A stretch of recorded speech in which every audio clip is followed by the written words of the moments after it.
Hello and welcome to my deck tech on Delina Wild Mage. She is a 1 red and 3 other for a legendary creature Elf Shaman.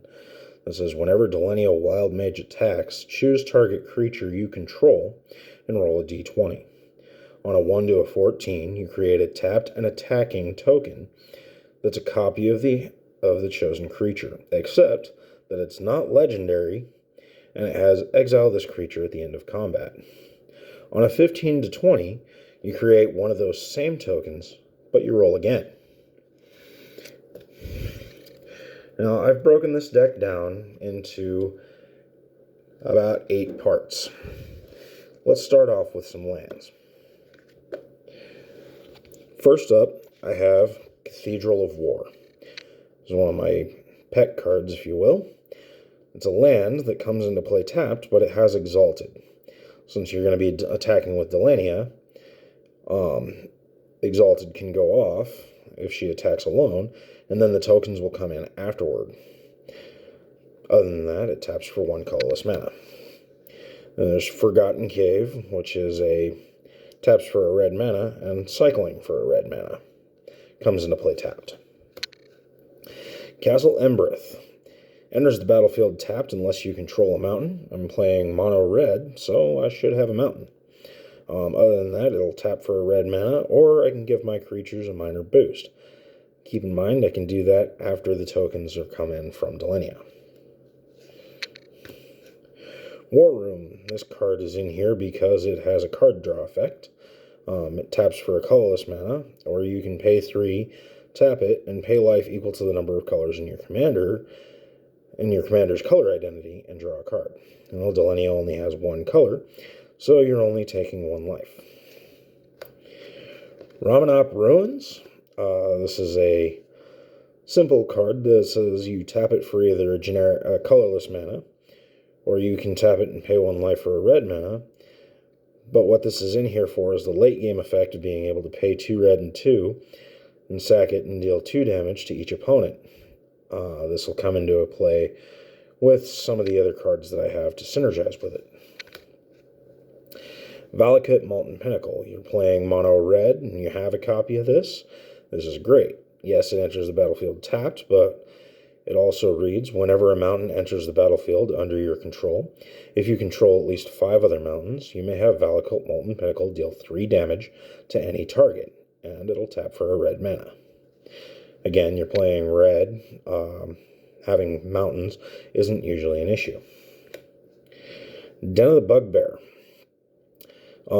Says if you control 2 or more lands, Den of the Bugbear enters the battlefield tapped. So this is one of those lands you want to play early. It taps for a red mana. And also has, if you pay a red and 3, until end of turn, Den of the Bugbear becomes a 3/2 goblin creature with, whenever this creature attacks, create a 1/1 red goblin creature token tapped and attacking. It's still a land. We're not really going to worry too much about that creating the extra goblin, because when you turn this into its token and swing with Delina, you can choose the goblin creature as your target to copy, but it'll already enter attacking, so it won't get that other effect. It's just a right target in case you don't have anything else that you can mark with her so that she can put in some of that extra attack power. So that's the utility lands. Now I have a section that I like to call just cannon fodder. This deck does have a basic goblin sub-theme.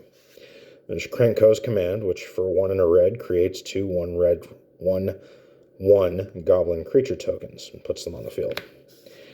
Then we have Hobgoblin Bandit Lord, he's a goblin lord, so he's going to give your goblins +1/+1, and he also has pay a red and tap him. He deals damage equal to the number of goblins that entered the battlefield under your control this turn to any target. This works with Delina as well because while the goblins are exiled at the end of combat, if you chose to copy goblins, he doesn't care about that. He just wants to know how many entered the field. This is Dragon Fodder. It's essentially just another version of Krenko's Command. Same casting cost, same effect. A red and one other creates two 1/1 red goblins. Hurtling Outburst costs one more red mana than the dragon fodder, but creates one more 1/1 red goblin. For a total of 3. Goblin Motivator, he's got a dual effect in here. He's a goblin, so he works great with those, but he can also give Delina haste. Or any other creature for that matter. The Goblin War Chief, he makes your other goblins cost 1 less. He's a 2/2 for 2 red and 1 other. And he also gives your goblins haste.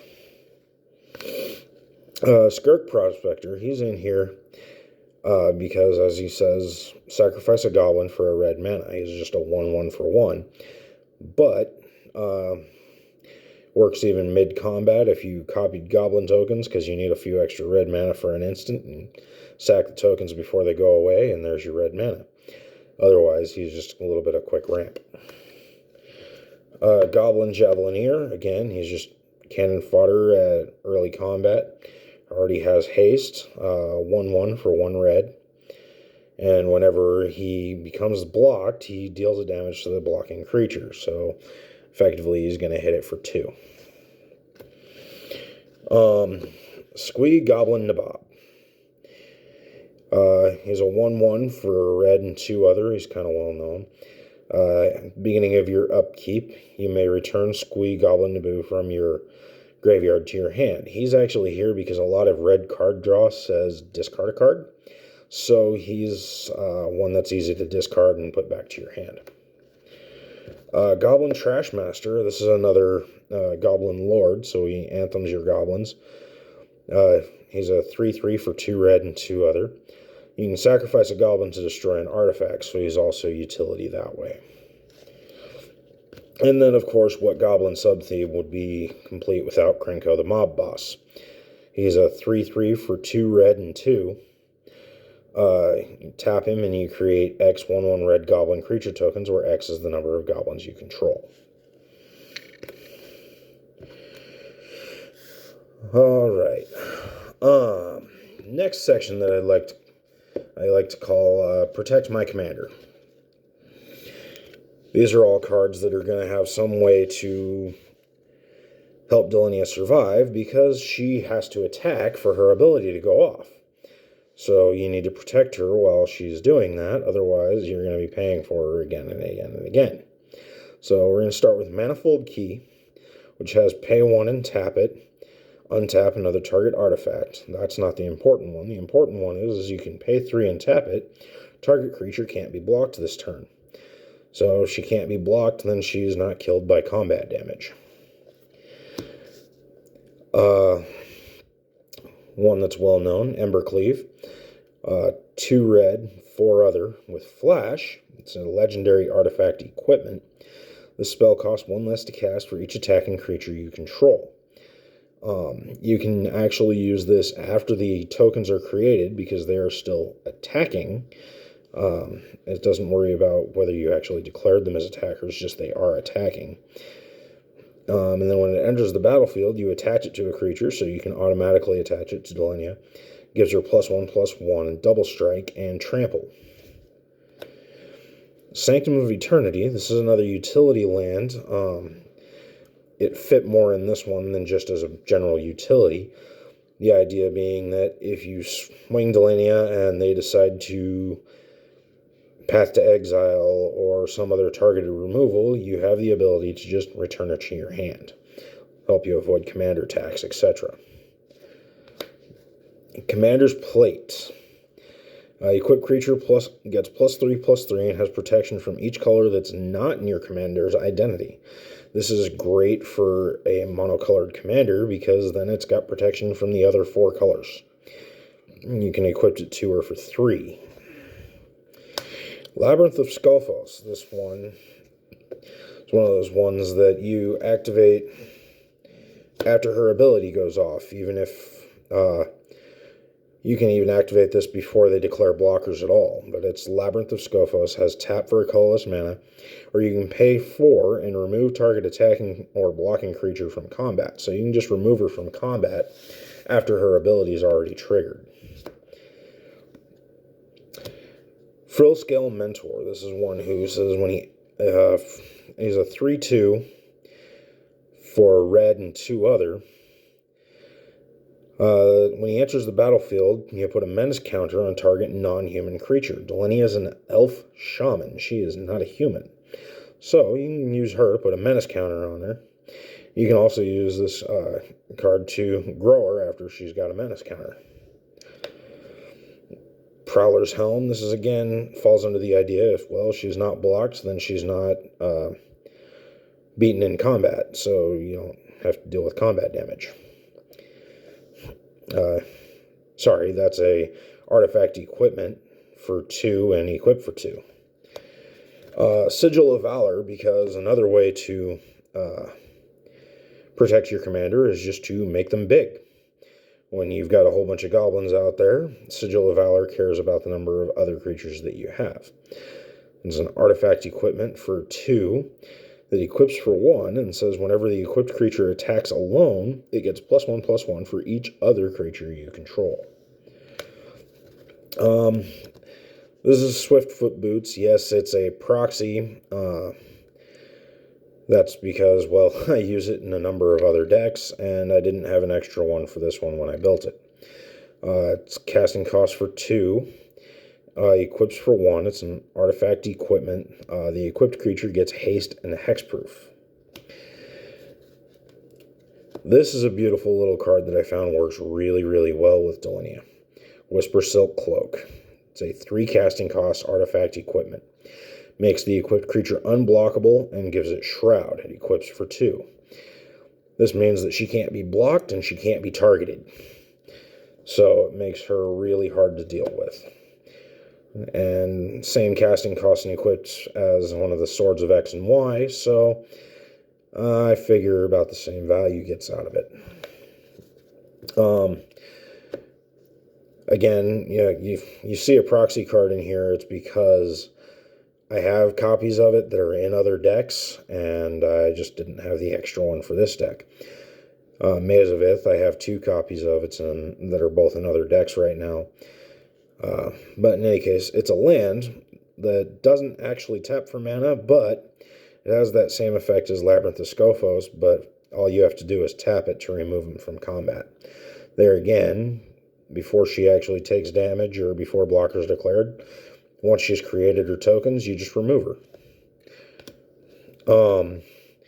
And then, of course, Lightning Greaves is a well-known card. It's a 2 casting cost equipment that gives the equipped creature haste and shroud, and it equips for 0. There again, stops her from being targeted. Also lets you use her on the turn she comes out.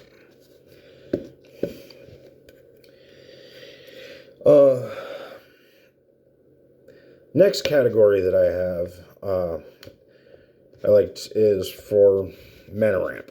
Just ramping out, getting things going faster. We'll start with Bergi, God of Storytelling. She has a backside, but I'm not going to worry about that because it's not really important. Her important text is she's a 3/3 for a red and 2 other. Whenever you cast a spell, add a red mana until end of turn. You don't lose this mana as steps and phases end. Creatures you control can boast twice during each of your turns rather than once. Not running any boast creatures in this deck, but she's a legendary creature god. There again, just whenever you cast, say, your Skirk Prospector for 1, essentially it becomes free because you get your red mana back. Fire Diamond, again, it's a 2 casting cost. Unfortunately, it does enter tapped, but it taps for a red. Mana Geyser. I found this in my collection and was really happy to find it. It's 2 red and 3 other. You add a red mana to your mana pool for each tapped land your opponents control. Most of the time in Commander, your opponents are going to tap a significant amount of their mana or their lands for mana, and so this is a really big ramp card. Mana Crypt. I only have 1 copy of this, and I actually proxy it in every deck that I have it in. It's a 0 casting cost artifact that taps for 2 colorless mana, that during your upkeep you flip a coin. If that flip comes up tails, you take 3 damage from it. Nyx Lotus. Again, you're running monocolor, and this one cares about devotion, so it's 4 for an artifact. Legendary artifact comes into the field tapped, but when you tap it, you choose a color and you add an amount of mana equal to your devotion to that color. Commander Sphere, basic commander staple, 3 casting cost mana rock that taps for any color, but also lets you sacrifice it to draw a card. Soul Ring, it's a 1 casting cost artifact, taps for 2 generic mana. Again, quick ramp. Thelwar Stone, this is again just another 2 casting cost mana rock. Yes, it taps for colors that your opponents can produce, but it's still an extra mana. Prismatic Lens, most of the time you're not going to worry about the filter part of this, but it's a 2 casting cost artifact that taps for a colorless mana. Of course, you can pay 1 into it for a mana of any color, so you can filter a colorless mana for a red if you really need to, but most of the time you're not going to because it's a single colored deck. Thought Vessel, this is another 2 casting cost mana rock. For 2, it taps for a colorless, but the other relevant text there is that you no longer have a maximum hand size. The next one I like to call Just In Case. These are cards that are going to help you draw cards, help you just help you in those niche situations. So, of course, you have Shock as a 1 red instant. Shock deals 2 damage to any target. Just a real quick, maybe you're protecting her from combat because you couldn't do it another way, or you have that short-end creature in the way, and you can make your attack after that. Felton of the Third Path. This is in case one of those creatures that you want her to copy gets put into the graveyard, either from your draw discards or an opponent making you discard a card, or it gets killed anyway. So this lets you bring that token, make a token of that card, and then Delina can swing and copy even the token, because she does not specify non-token. Another trick with Delina, she can copy herself. Mism Mortars. I put this in here as a type of board wipe. It's for a 1 and a red. You can deal 4 damage to target creature, but it also has Overload. For 3 red and 3, you deal 4 damage to each creature you don't control. So it's a one-sided board wipe if you use it that way. Sorry. Thrill of Possibility. This is one of those draw discards that I was talking about. It's for a red and 1, and as an additional cost to casting this spell, you discard a card, but then you draw 2. Faithless Looting. Another well-known card. For a red, you draw 2 and then discard 2. But it also has flashback, so you can use it out of your graveyard for a red and 2 and do the same effect. Lightning Bolt. Better version of Shock. For a 1 red mana, it deals 3 damage to a creature or player. Jeska's Will. This serves a dual purpose of being both ramp and card draw, and it's just another one of those great cards. For a red and 2 other, you can you choose 1. But if you control your commander, so if Delina is on the field, you get to choose both. You add a red mana for each card in target opponent's hand, and you exile the top 3 cards of your library, and you can play them for the rest of the turn. Deflecting Swat. This is another protect your commander, protect yourself. Just one of those just-in-case cards, because you can cast it. It's a red and 2 to choose new targets for target spell or ability. If you control your commander, you can cast this spell without paying its mana cost. Valakut Awakening. This can be, on the backside it is a land, but on this side it's for a red and 2. You put any number of cards from your hand on the bottom of your library and then draw that many plus 1. Again, this is one of those, if you don't have the cards in your hand that you really want, or that really work with what you have on the field.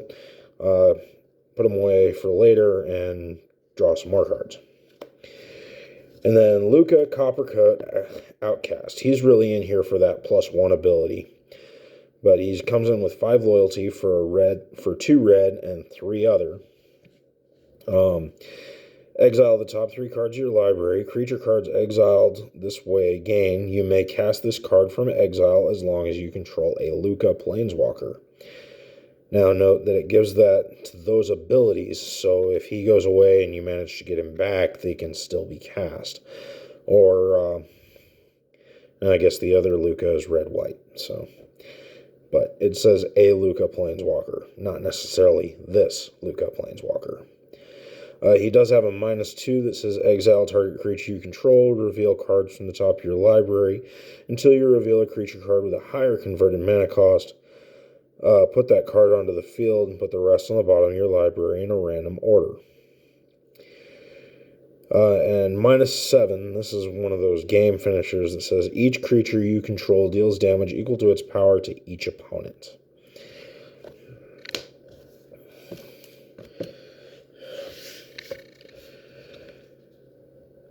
Alright, so let's move to some of the enchantments in the deck. These are ones that are going to synergize and make things work really, really nicely. First up, we've got Hazoret's Monument. It's an artifact that says for 3, it's a legendary artifact. Red creature spells you control cost 1 less to cast. Whenever you cast a creature spell, you may discard a card. If you do, draw a card. There again, that's that discard draw effect. Porphyros.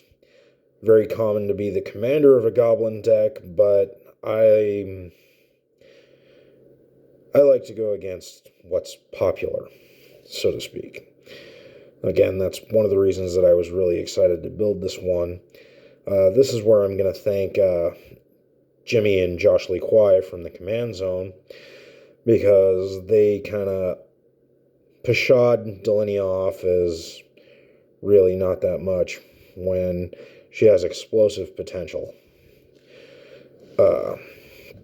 There again, like I said, Porphyros, God of the Forge. He's a legendary enchantment creature god for a red and 3 other. He has a 6/5 and indestructible. As long as your devotion to red is less than 5, he isn't a creature. Whenever another creature enters the battlefield under your control, Porphyros deals 2 damage to each opponent. He also has pay a red and 2 other. Creatures you control get +1/+0 until end of turn. Like I said, this is a popular goblin commander, and I've just seen it done too many times. I wanted to do something a little different. Fiery Emancipation. Here again, it's a enchantment for 3 red and 3 that says if a source you control would deal damage to a permanent or player, you triple that damage to that permanent or player instead.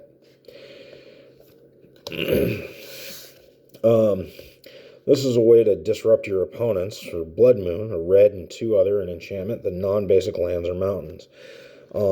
Yeah, it does shut off a couple of your utility lands, but you're playing mono red, so all those lands being mountains doesn't really harm you. And other players, a lot of the times, aren't using basic lands. And sometimes having those turn into just mountains can be problematic for them. And then Impact Tremors. This is one of those ETB triggers, so when Delina is making her extra tokens, this goes off. It also works well with that Fiery Emancipation to triple on this, but let's get into what it does. It's an enchantment for a red and 1 other that says whenever a creature enters the battlefield under your control, Impact Tremors deals 1 damage to each opponent. So, like I said, with the tokens that come in, that'll trigger Impact Tremors, and if you have Fiery Emancipation out, that's 3 damage to each of your opponent just for a creature entering the battlefield. Now, the next section I like to call Delina targets. These are ones that you want Delina to copy because they have some kind of effect that she's going to get, that you're going to benefit from. Swarming Goblins. Again, this fits my goblin theme, but it's a red and 4 other. When it enters the battlefield, you roll a d20. You create a 1/1 red goblin creature token on a 1 through 9. On a 10 to 19, you create 2 goblins. On a 20, you create 3. Now, this is on the enter the field, so if Delina creates a token copy of this, for every token copy you create of that, it'll trigger its own ability. Now, the copy that you make of Goblin Swarms won't stick around after combat, but the tokens that it creates will. Red Dragon. This is one of those major targets because it's for 2 red and 4 other. It's a 4/4 flying dragon.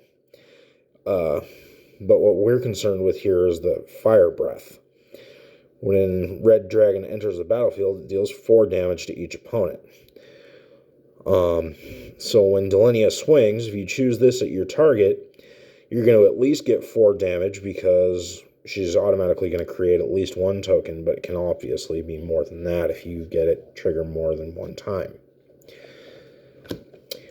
Terror of the Peaks. For 2 red and 3, it's a 5/4 with flying. And spells that your opponents cast to target Terror of the Peaks cost an additional 3 life to cast. And this is whenever another creature token enters the battlefield, or whenever another creature enters the battlefield under your control, Terror of the Peaks deals damage equal to that creature's power to any target. Now the fun part about this one is that as Delina's ability triggers off, yes, you may only get 1, but if you get the second one, now you have a creature entering the field that'll trigger the previous 2. And obviously, if you get another one, it's going to do it again. And it just can be really, really explosive that way if you get multiple copies of it. This deck does work mostly on the enter the battlefield triggers. However, this one, if you copy it, has another effect. So it's Relic Robber. For a red and 2 other, you create a 2/2. There's a Goblin Rogue with haste, and it says whenever Relic Robber deals combat damage to a player, that player creates a colorless Goblin Construct artifact creature token. This creature can't block, and at the beginning of your upkeep, this creature deals 1 damage to you. So you swing with Delina and you get at least 1 copy of this, you get 2 or 3, those tokens have a possibility of getting through, and they'll have that same effect of giving those opponents essentially a 0/1 construct that's just going to damage them at the beginning of their upkeep. And its only real use is if they need to sacrifice fodder, because it can't block. With 0 power, it's not going to attack, unless, of course, they have a way to pump it. But in any case, it's just one of those fun cards that works with it. This is Beetleback Chief. For 2 red and 2 other, it's a 2/2 Goblin Warrior that says when it enters the battlefield, it creates 2 1/1 red goblins. Again, just like that other one earlier,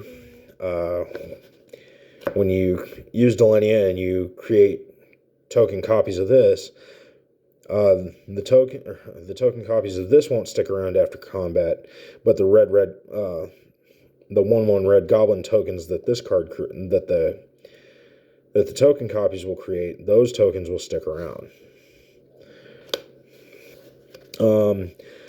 Daggercaster. This is another good copy target. It's a Viashino Rogue. For a red and 3 other, it's a 2/3.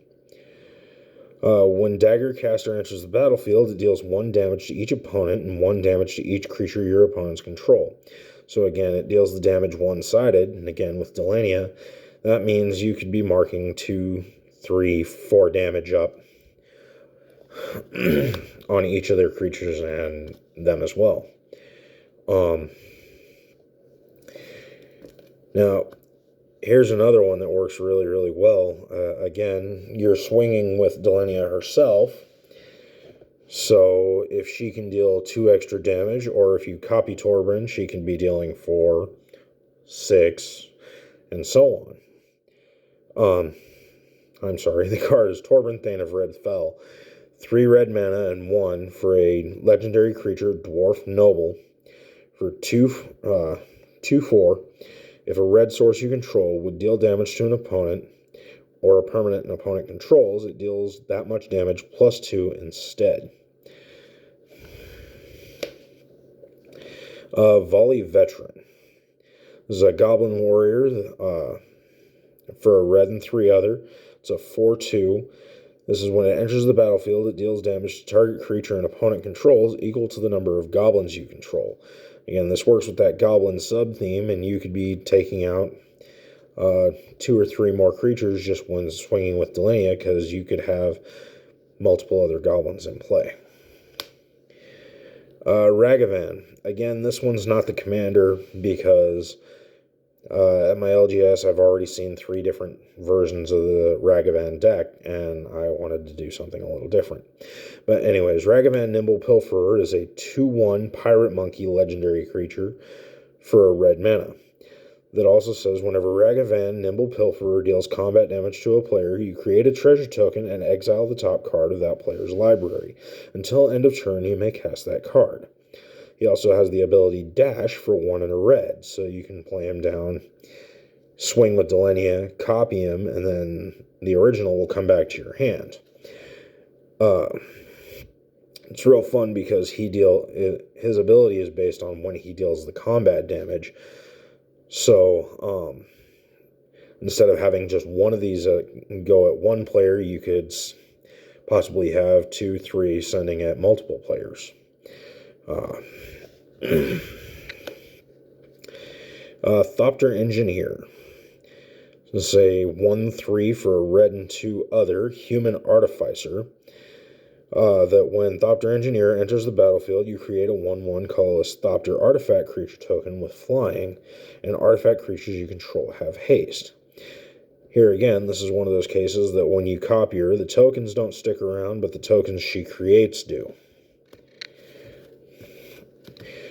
Spawn of Thraxus. This is one of my game finishers, one of those bigger targets that you might copy with Delina. It's for 2 red and 5 other. It's a 5/5 with flying. It says when it enters the battlefields, it deals damage to target creature or player equal to the number of mountains you control. You're playing mono red. You could have several mountains by the time you play this out. And then every one of those tokens that enters the field still has that same effect, so you can deal that damage again. Begarden Hellkite.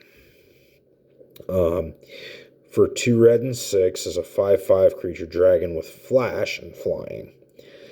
When it enters the battlefield, it deals 5 damage as you choose, divided amongst any number of target creatures or players. Again, this is one of those ones that when you swing with Delina, she's going to make copies of it and have that effect trigger more than once. Again, the cool part about Delina is that the creature that she's copying doesn't have to be attacking, and the copies that she makes will be.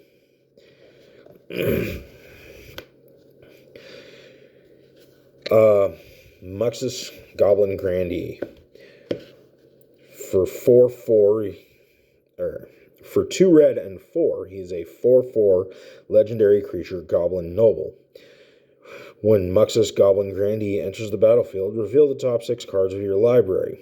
Put all Goblin creatures cards with converted mana cost of 5 or less from among them onto the field, and the rest on the bottom in a random order. Whenever Muxus attacks, it gets +1/+1 until end of turn for each other Goblin you control. This is one of those deck filters, but again, when you make multiple copies of him with Delina, you get that trigger multiple times, and it's a real quick way to fill your hand with a bunch of cheap goblins. Goblin Chainwhirler. For 3 red, he's a 3/3 Goblin Warrior with First Strike. This is when Goblin Chainwhirler enters the battlefield, it deals 1 damage to each opponent, each creature, and planeswalker they control.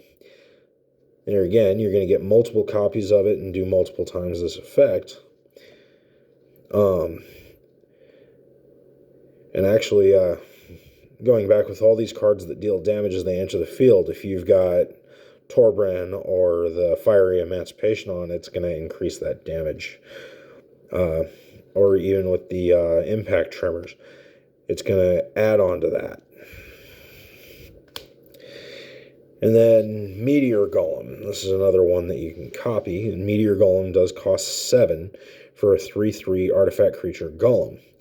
But when it enters the battlefield, you destroy target non-land permanent and opponent controls. So here with Delina, he becomes recurring targeted removal, because as she swings, she makes copies of him, and so on and so forth.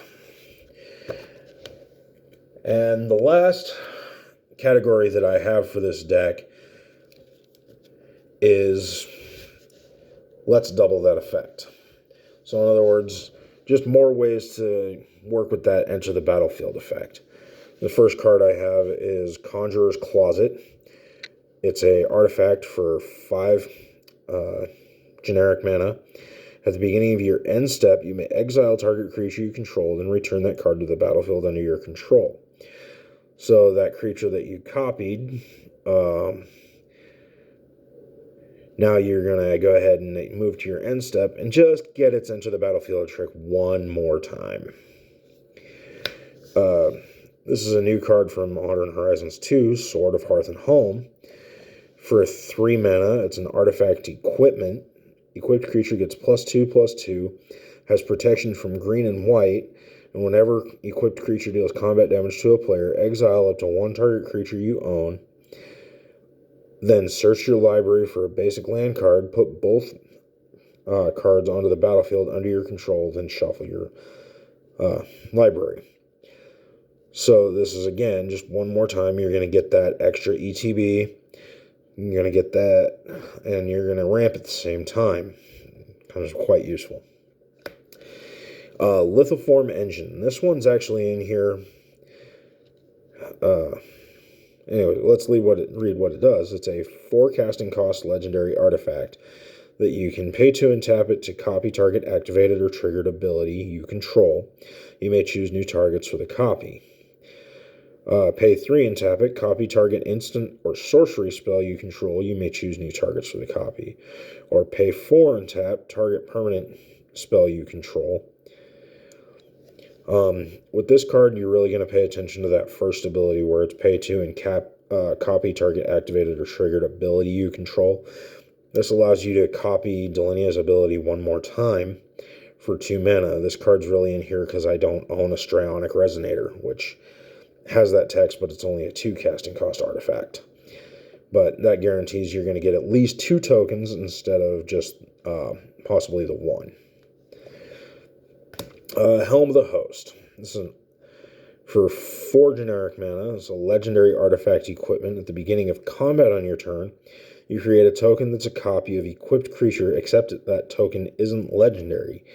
If equipped creature is legendary, that token gains haste, and you can equip for 5. This one has a couple of ways to work on it. You can equip it to one of your copy targets and get the extra enter the battlefield effect out of it, or you can actually copy Delina and swing with both of them, and their abilities will trigger separately so that you can roll on that again. And lastly, I have Harmonic Prodigy. So it's a 1/3 human wizard for a red and 1 other with prowess. If an ability of a shaman or another wizard you control triggers, trigger that ability an additional time. Notably, Delina is a shaman, so if this is on the field, you actually are automatically going to get to roll at least twice. So the rest of the deck is filled out with just basic mountains. This was a really fun deck to build. I haven't gotten to play with it against opponents yet. From what I'm feeling, it's a little bit slow in the early game, but it has the potential to be really, really explosive in the mid to late game. All right. Comments and criticisms are welcome. Suggestions are appreciated. Thanks.